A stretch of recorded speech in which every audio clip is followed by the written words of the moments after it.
আসসালামু আলাইকুম রহমতুল্লাহি বারাকাতু।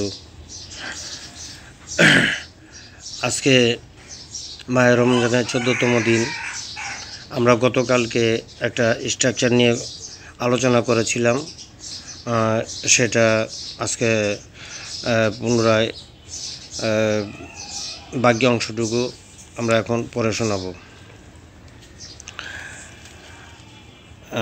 গতকাল আপনার মাওলানা গোলাম মহিউদ্দিন ইকরামের আল্লাহর সন্তুষ্টি অর্জনের মোক্ষম সময় রমজান এই স্ট্রাকচার থেকে পড়ছিলাম। তো তার বাকি অংশটুকু হচ্ছে,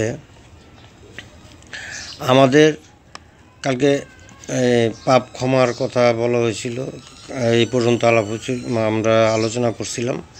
তো আজকে আমরা আলোচনা করব তারপরের অংশটুকু, যেখানে তিনি লিখেছেন, আমাদের পাপ মোচন করে জান্নাতবাসী করার জন্যই তো আল্লাহ রমজান দিয়েছেন। সুবহানাল্লাহ।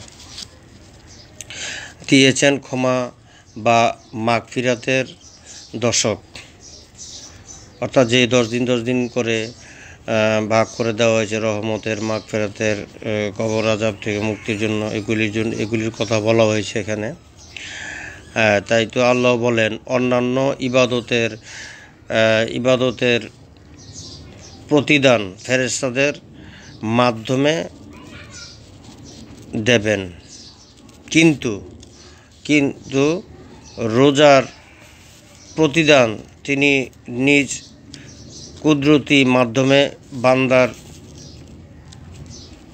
হাতে তুলে দেবেন। অর্থাৎ অন্যান্য যে সমস্ত আমরা পূর্ণ করি ওগুলি ফেরেশতাদের মাধ্যমে উনি দিবেন, কিন্তু রমজানের যে প্রতিদান এটা উনি নিজ হাতে আমাদের বকশিশ করবেন, অর্থাৎ আমাদের নিজ হাতে তুলে দেবেন।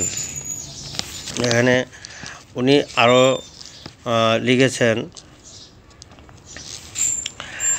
হযরত আবু হুরাইরা রাদিয়াল্লাহু তাআলা আনহু থেকে বর্ণিত, রাসূলুল্লাহ সাল্লাল্লাহু আলাইহি ওয়াসাল্লাম বলেছেন, যে ব্যক্তি আল্লাহ তাআলার সন্তুষ্টি লাভের আশায় একদিন রোজা রাখবে, আল্লাহ তাআলা তাকে একটি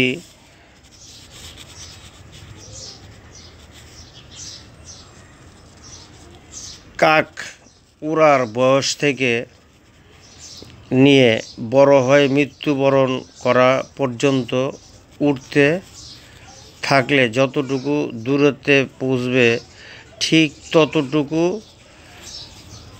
ততটুকু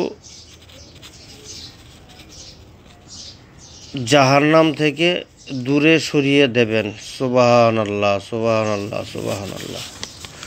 অর্থাৎ এখানে বলা হয়েছে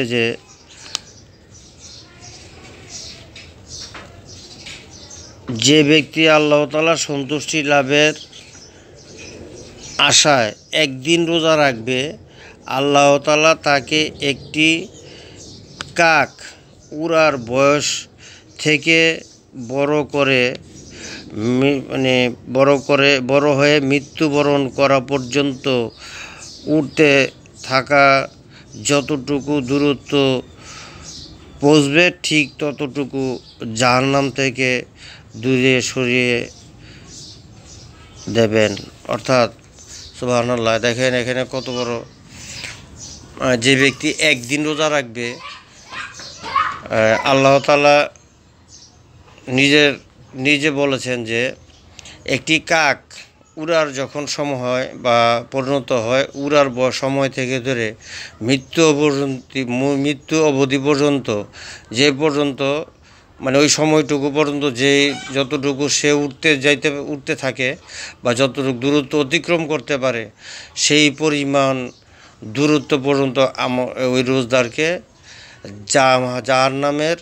জাহান্নাম থেকে ওই পরিমাণ দূরে রাখবেন। সুবহানাল্লাহ। তা আজকে আমরা এতটুকু আলোচনা করলাম, কালকে আবার আমরা 15তম রোজা। কালকে আমরা আর অন্য একটি বিষয় নিয়ে আলোচনা করব। তো আজকে আল্লাহ হাফেজ। আসসালামু আলাইকুম ওয়া রাহমাতুল্লাহি।